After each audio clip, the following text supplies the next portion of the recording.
Mes amis vierges, bonjour et bienvenue sur la chaîne Tarot à merveille. Pour votre tirage général, ceux qui me découvrent, soyez les bienvenus.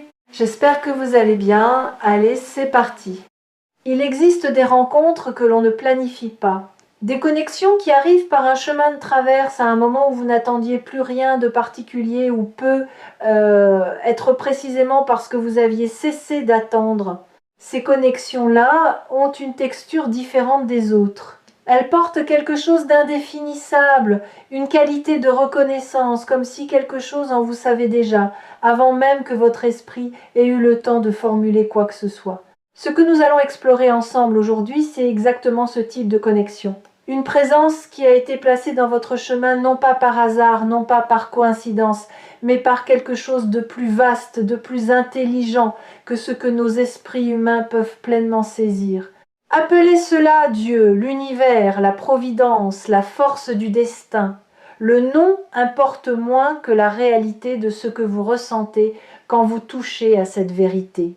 Et la vérité, la voici, quelqu'un vous recherche activement, avec une intention claire et une énergie qui ne faiblit pas. Bienvenue sur Tarot à merveille. Laissez ce message faire son chemin en vous. Pour commencer, je veux déconstruire quelque chose. Un mot, un seul, rechercher. Parce que ce mot est au cœur de tout ce qui se passe autour de vous en ce moment et il mérite qu'on s'y arrête vraiment, qu'on le retourne dans tous les sens pour en extraire toute la richesse. Rechercher, ce n'est pas attendre. Ce n'est pas espérer passivement qu'une rencontre survienne. Rechercher, c'est un acte délibéré. C'est se mettre en mouvement vers quelque chose ou quelqu'un, parce qu'une partie de soi sait que ce quelqu'un existe, que cette connexion est réelle, et qu'il vaut la peine de faire le chemin pour la trouver. Quand on recherche quelque chose de précieux, on ne baisse pas les bras au premier obstacle. On ajuste sa trajectoire, on continue. On porte en soi une certitude tranquille qui dit « je sais que c'est là, quelque part, et je n'abandonnerai pas avant de l'avoir trouvé ». C'est exactement ainsi que la personne dont l'énergie est si puissante dans cette lecture se positionne par rapport à vous. Non pas dans une posture de chasseur ou de conquête, ce n'est pas cela, mais dans celle de quelqu'un qui sait que vous existez dans son univers, que la connexion entre vous est réelle et significative, et qui avance vers vous avec une détermination douce mais absolument constante. Maintenant, parlons de Dieu ou de cette intelligence supérieure, cette force organisatrice qui tisse les fils invisibles de nos vies d'une façon que nous ne comprenons souvent qu'après coup. Il y a des moments dans une vie où l'on regarde en arrière et où l'on voit avec une netteté saisissante la logique cachée derrière des événements qui semblaient sur le moment n'avoir aucun sens. La rupture qui vous a brisé le cœur et qui rétrospectivement vous a libéré pour quelque chose de bien plus grand. Le détour professionnel qui vous a amené exactement là où vous deviez être. L'ami perdu de vue est retrouvé au moment précis où vous en aviez le plus besoin. Ce n'est pas du hasard, c'est une architecture patiente, intelligente, qui respecte votre liberté tout en tissant autour de vous un destin qui correspond à ce que vous êtes profondément. Et dans cette architecture, cette personne a une place qui lui a été assignée non pas par une décision arbitraire, mais parce que quelque chose en elle résonne avec quelque chose en vous, d'une façon qui ne peut pas être le fruit du hasard. Vous avez été fait d'une certaine manière pour vous croiser, pour vous reconnaître, pour vous apporter mutuellement quelque chose que ni l'un ni l'autre n'aurait pu trouver ailleurs, de la même façon, au même moment. Je veux maintenant vous parler de ce qui se passe dans l'âme de cette personne. Parce que ce que je ressens n'est pas seulement une attirance superficielle ou une curiosité passagère. Ce que je perçois, c'est une profondeur d'intention qui est assez rare pour mériter d'être nommée clairement. Cette personne pense à vous différemment des autres présences dans sa vie. Vous occupez un espace particulier dans ses pensées, pas envahissant, pas obsessionnel, mais persistant. Comme une note de musique qui continue de résonner longtemps après que la mélodie s'est arrêtée. Elle peut être en train de faire une chose tout à fait ordinaire, préparer un repas, marcher dans la rue, s'endormir le soir, et quelque chose la ramène à vous, une sensation, une image, le souvenir d'une phrase que vous avez dite, d'une façon que vous avez de regarder les choses. Ce n'est pas elle qui cherche à vous y ramener, ça arrive tout seul. Et c'est précisément le signe que cette connexion dépasse la dimension purement choisie ou construite. Elle est inscrite quelque part de plus fondamental, dans quelque chose que les traditions spirituelles appellent l'âme, et que la science n'a pas encore tout à fait les mots pour nommer.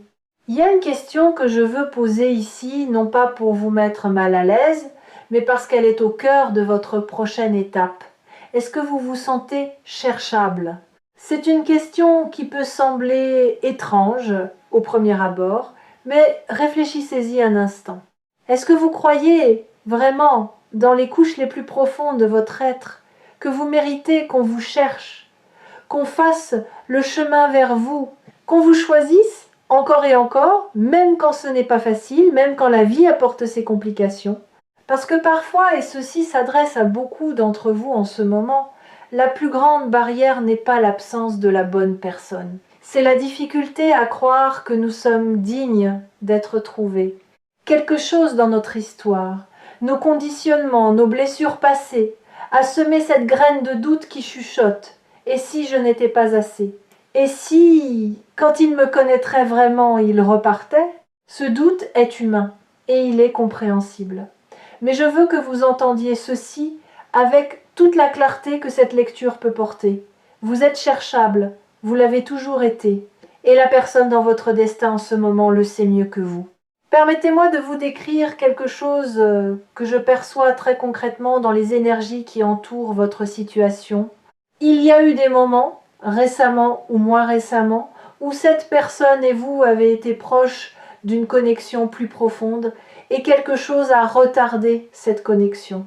Peut être un timing légèrement décalé, peut être une maladresse, une peur de l'un ou de l'autre, un contexte de vie qui n'était pas encore favorable, peut être simplement que vous n'étiez pas encore prêts l'un pour l'autre de la façon dont vous l'êtes maintenant. Ces moments manqués ne sont pas des échecs, ils font partie du processus. Ils étaient nécessaires pour que vous grandissiez chacun de votre côté, pour que vous arriviez à cette rencontre pleinement, avec la maturité et la profondeur que ni l'un ni l'autre n'auriez eu avant.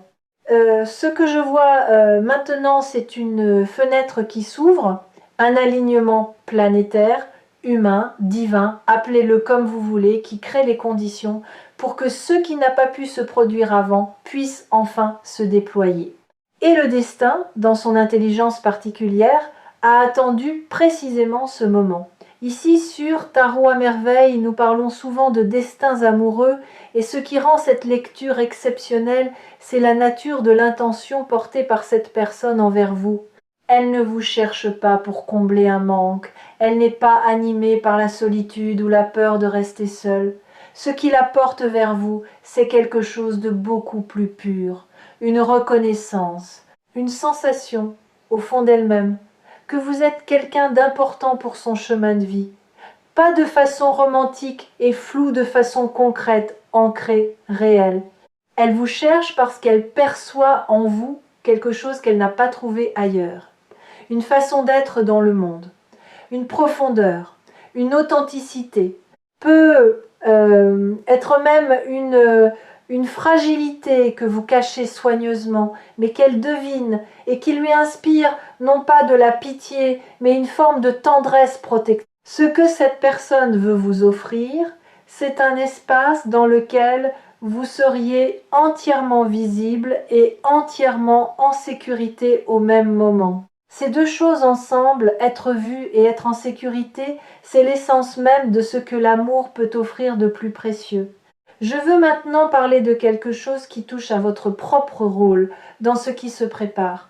Parce qu'un destin, aussi beau soit-il, se vit à deux. Et vous avez une part active à jouer. Il ne s'agit pas de faire des efforts extraordinaires, ni de vous transformer en quelqu'un d'autre. Il s'agit d'une chose beaucoup plus subtile. Restez présent à vous-même. Continuez à vivre, à vous nourrir, à cultiver ce qui vous rend vivant, vos passions, vos amitiés, votre relation à votre propre espace intérieur. Ne pas vous mettre en veille dans l'attente de cette personne. Parce que c'est justement quand vous vivez pleinement votre propre vie que vous émettez l'énergie qui attire à vous ce qui vous est destiné. Ce n'est pas un paradoxe. C'est une loi spirituelle qui se confirme encore et encore. On attire ce qui résonne avec notre propre vibration. Et votre vibration en ce moment, quand vous êtes aligné avec qui vous êtes vraiment, est d'une beauté et d'une puissance remarquable. Alors continuez, soyez vous-même avec courage, faites les choses qui vous font du bien, prenez soin de votre corps, de votre esprit, de vos liens. C'est la meilleure préparation possible à ce qui vient. Il y a une dimension de cette lecture que je n'ai pas encore abordée et elle est importante, la dimension de la foi. Non pas la foi au sens dogmatique ou institutionnel, mais la foi dans son sens le plus nu et le plus humain. Cette capacité à continuer d'avancer même quand on ne voit pas encore où le chemin mène. À faire confiance au mouvement de la vie même quand les preuves extérieures sont encore discrètes. À tenir debout dans l'espace entre ce qu'on espère et ce qu'on peut voir. Vous avez cultivé cette foi. Même dans vos moments de doute, et il y en a eu, je le perçois dans votre énergie, vous avez continué d'avancer. Vous avez continué d'espérer, parfois de façon presque honteuse, comme si espérer était une naïveté. Mais ce n'était pas de la naïveté, c'était de la sagesse. L'espoir n'est pas une faiblesse.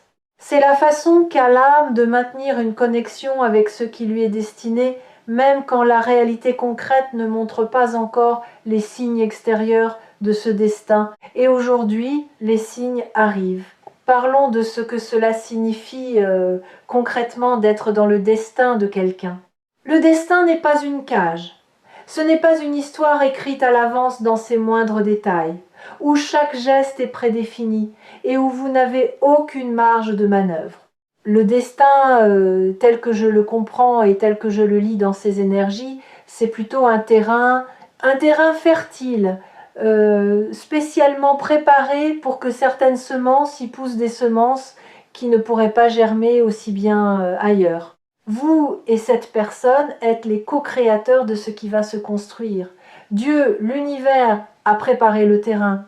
Il a orchestré les circonstances, les synchronicités, les rencontres, les moments de timing parfait. Mais c'est vous qui allez planter, arroser, prendre soin de ce qui grandit. Et c'est là que réside la beauté profonde de cette aventure. Elle ne vous est pas imposée, elle vous est offerte. Avec tout ce que le mot « offrir » contient de liberté, de grâce et de générosité. Je perçois dans votre énergie quelque chose que je veux nommer avec beaucoup de soin. Une lassitude que vous portez avec dignité. Vous avez peut-être vécu des déceptions amoureuses qui ont laissé des traces. Pas des cicatrices horribles, pas des traumatismes qui vous définissent, mais des traces légères, comme le souvenir d'un froid qu'on a eu du mal à chasser. Une légère réticence à croire trop vite. Une petite voix qui dit « Attends de voir quand quelque chose de beau se profile ». Cette prudence est sage. Et je ne vous demande pas de l'abandonner. Je vous demande juste de lui laisser un peu de place à côté de quelque chose d'autre. La permission d'être touché. La permission de laisser cette personne, son attention, sa recherche vers vous, vous atteindre vraiment. Pas tout de suite, pas en une fois, mais progressivement, comme on laisse entrer la lumière dans une pièce en ouvrant les volets peu à peu, pour que les yeux aient le temps de s'adapter sans être aveuglés. Il y a quelque chose d'extraordinaire qui se produit quand deux personnes qui ont été placées l'une dans le destin de l'autre se reconnaissent enfin. C'est pas toujours spectaculaire, ce n'est pas toujours accompagné de musique dramatique et de révélations fracassantes. Parfois c'est une conversation qui dure plus longtemps que prévu et dont vous sortez en vous sentant étrangement complet. Parfois c'est un silence partagé, qui n'est pas inconfortable, au contraire qui est habité. chaleureux, comme si ce silence disait plus que des heures de discours. Parfois, c'est simplement le fait de se retrouver à penser à quelqu'un au moment précis où cette personne pense à vous. Ces petits miracles de synchronicité sont les signatures du destin, les façons qu'a l'univers de vous dire « oui, vous êtes sur la bonne piste, continuez ». Soyez attentif à ces moments, pas avec anxiété, ni avec une loupe analytique, mais avec une ouverture tranquille. Ils sont là, ils vont se multiplier. Ce que Dieu ou l'univers ou le destin a mis en place autour de vous, ce n'est pas juste une rencontre romantique, c'est quelque chose de plus vaste. C'est la possibilité d'une vie dans laquelle vous seriez accompagné, véritablement accompagné, par quelqu'un dont la présence vous permet d'être plus pleinement vous-même. Parce que les bonnes présences dans une vie ne nous rapetissent pas. Elles ne nous étouffent pas. Elles nous donnent plus d'espace pour exister, pas moins. Elles deviennent une sorte de terrain sûr depuis lequel on peut explorer le monde avec plus d'audace parce qu'on sait qu'on a quelque chose de solide à quoi revenir. Cette personne qui vous cherche, elle est ce terrain sûr. Pas parfaite, pas sans ses propres complexités et ses propres zones d'ombre, parce que les humains ne sont jamais parfaits, mais fondamentalement alignés avec ce dont vous avez besoin pour vous épanouir. Voici ce que je veux que vous emportiez de cette lecture, comme une pierre dans la poche, quelque chose de simple, de concret, que vous pouvez toucher quand le doute revient. Vous n'avez pas été oublié. Dans l'immensité de l'univers, avec tous ces milliards d'histoires humaines qui se déroulent simultanément, votre histoire n'a pas été laissée de côté. Elle a été tenue. Elle est tenue avec soin, avec attention, avec une intention bienveillante qui dépasse ce que nous pouvons voir de là où nous sommes. La personne dans votre destin, celle qui vous cherche en ce moment même, est le signe concret, humain, tangible de cette attention. Elle n'est pas une illusion, elle n'est pas une consolation, elle est réelle, et son mouvement vers vous est réel, et ce qu'elle porte pour vous est réel. Faites-lui confiance, faites confiance au processus, faites confiance à cette intelligence plus grande que vous qui a orchestré tout cela avec une précision que vous commencerez à voir de plus en plus clairement au fil du temps. Il me reste une dernière chose à vous dire, et c'est peu, être la plus importante de toutes. Ce que vous vivez en ce moment, cette lecture, cette reconnexion avec l'espoir, cette sensation que quelque chose de grand se prépare, tout cela n'est pas extérieur à vous. Il ne s'agit pas d'attendre qu'une présence extérieure vienne vous sauver ou vous compléter. La personne dans votre destin vient enrichir ce qui est déjà là. Ce qui est déjà là, en vous, c'est quelque chose de complet, quelque chose de précieux, quelque chose qui mérite d'être cherché, trouvé, chéri.